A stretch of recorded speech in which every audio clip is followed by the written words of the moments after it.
This is my personal educational ideology for EDU 224. Before I propose my personal educational ideology, it is important to understand the terminology. An ideology is a set of broad beliefs and values about the nature of the world. They can often link to other aspects of life.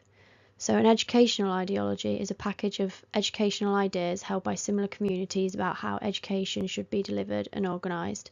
It is important to note that ideologies will change over time and are adapted as research in education continues. My educational ideology has been influenced by three factors. This EDU 224 module, my own experiences as a pupil, and my recent placement in a school as a volunteer. The EDU 224 module has influenced my ideology because I've been able to read about different educational theorists and ideologies already proposed. I have been made aware of different approaches and ideas to teaching and learning. I've taken aspects of different key thinkers and created my own ideology. My experience as a pupil has given me an indication of what I do not like about education and what I would want to change. There was heavy focus on exams and getting the golden grade. This meant I was not exposed to many creative opportunities. My recent placement in an early years foundation stage class has shown me new perspectives of teaching and learning that I hope will influence my teaching methods and attitude. My educational ideology stresses emphasis on the individual and society. My first principle focuses on the individual. Learning and teaching should be tailored to suit children's needs, interests, and aspirations. How will children get to their goal of being a car mechanic by learning about Shakespeare and animals? They'll be interested in deconstructing and fixing things and requires hands-on experience to do so. My first principle relates to that of Maria Montessori. She recognised that individuals are unique and needs educational programs which reflect this. Sir Ken Robinson also believes education should be unique to a child, allowing them to be creative as well. Robinson defines creativity as the process of having original ideas that have value. The ability to see multiple answers and approaching questions in unusual ways is known as divergent thinking. Robinson believes that this is essential for creativity. Robinson did a study on 1,500 kindergarten children. 98% of them passed the threshold for being a genius at divergent thinking. 5 years later, the same children were tested aged between 8 and 10, and then again in another 5 years, aged 13 to 15. The results illustrated that during their time in formal education, their ability to think divergently deteriorated.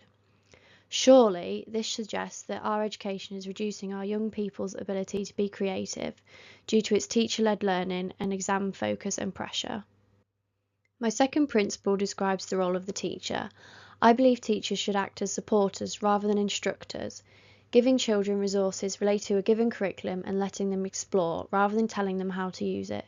Teachers should monitor their pupils and offer guidance and notice when their children need support or need to extend their learning. This approach is known as scaffolding, proposed by Vygotsky, and the area of where children need support is known as their zone of proximal development, where they have reached a stage of what they can achieve by themselves and need support to reach the next milestone. This also relates to the Montessori approach, where teachers are supportive. However, I can't blame teachers for standing up in a classroom and delivering the national curriculum in such a direct and focused way, because that is appropriate for the time given to deliver the vast curriculum.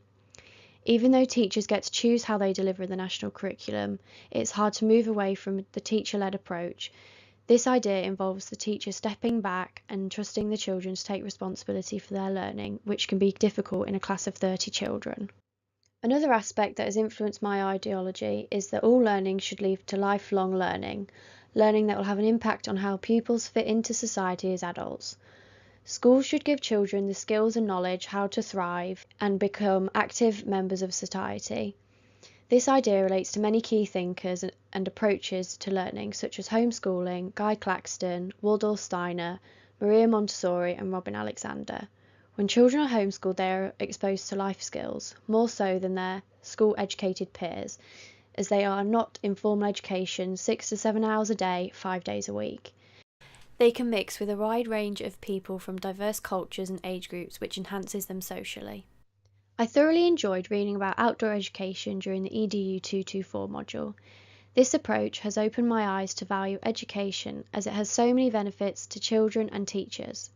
Forest schools are a great idea to develop children's character, resilience and confidence. Forest schools also value a child-centred approach to learning and allow children to freely explore.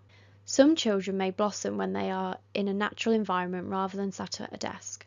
There is often a perception that outdoor learning has to take place away from the school, which costs money and valuable time is needed to plan and execute the sessions.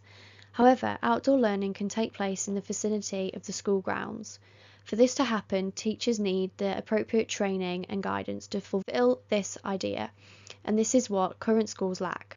In addition, children should be allowed to freely move between the indoor and outdoor environment when carrying out their learning. For example, some children may prefer to do math with natural green materials rather than a sheet of paper and a pencil. The overall outcome will be the same, just different methods are taken. I believe that outdoor education has the potential to improve academic attainment, the mental health and well-being of young people, and can relieve the academic pressure put on them, as well as helping to improve their concentration and enjoyment of learning. Steiner and Montessori also value outdoor learning. To create a child-centred approach to learning, there needs to be equal emphasis on the importance of all subjects. No subject should be seen superior to another. Robinson notices that there is a hierarchy of subjects. English, maths, science are at the top, and art, music and drama towards the bottom. He stresses that you'll find no school that gives dance lessons the same attention as maths lessons. The idea of child-centred approach means children will have access to all aspects of the curriculum. Children will have the opportunity to continuously develop in areas that are their strengths. It won't be stigmatised or seen as invaluable learning. Ofsted did some investigation into how schools were coping with the curriculum.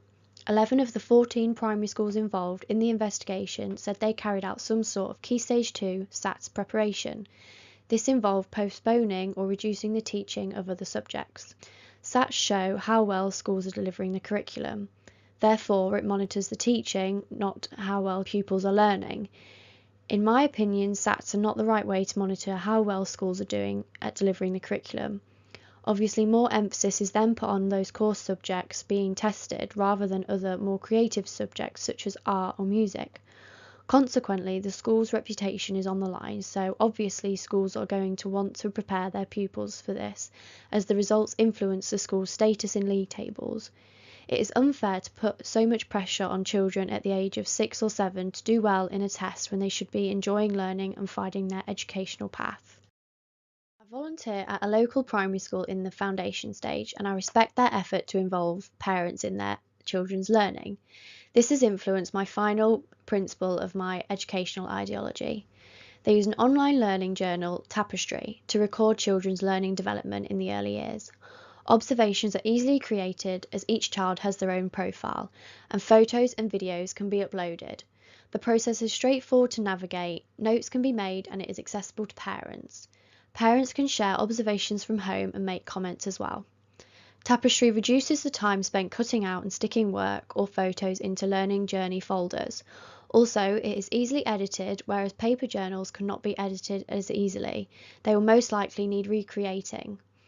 As well as adding observations, you can link them to what aspect of the early years foundation stage curriculum it relates to and can influence what happens next. Once an observation has been posted, parents will get an instant notification and can see what their child is doing. It is mobile and tablet friendly. Parents and teachers have secure logins to access the materials, and other family members can be linked to. As well as this online journal, they have a communication diary where each Monday a printout will be inserted into the book, which sets out the plans for the week, such as what they will be looking at in phonics, numeracy and topic work, as well as any events. Also included is personal notes praising the parents and giving them pointers how to help their children. In addition, parents can write notes in there about their child's well-being or any changes which the school may need to know. For example, who's collecting them from school. This is a quick way to relay messages to one another rather than teachers having to stand in the playground with a queue of parents wishing to speak to them. It also reduces the impact this has on the office staff, having to relay messages from teachers to parents and vice versa. Teachers can also write notes about any incidents that has happened in the day as well. This is a terrific way to improve parent-teacher relationships, as it is an easy method of communication and messages can be clear and concise. This concludes my personal educational ideology.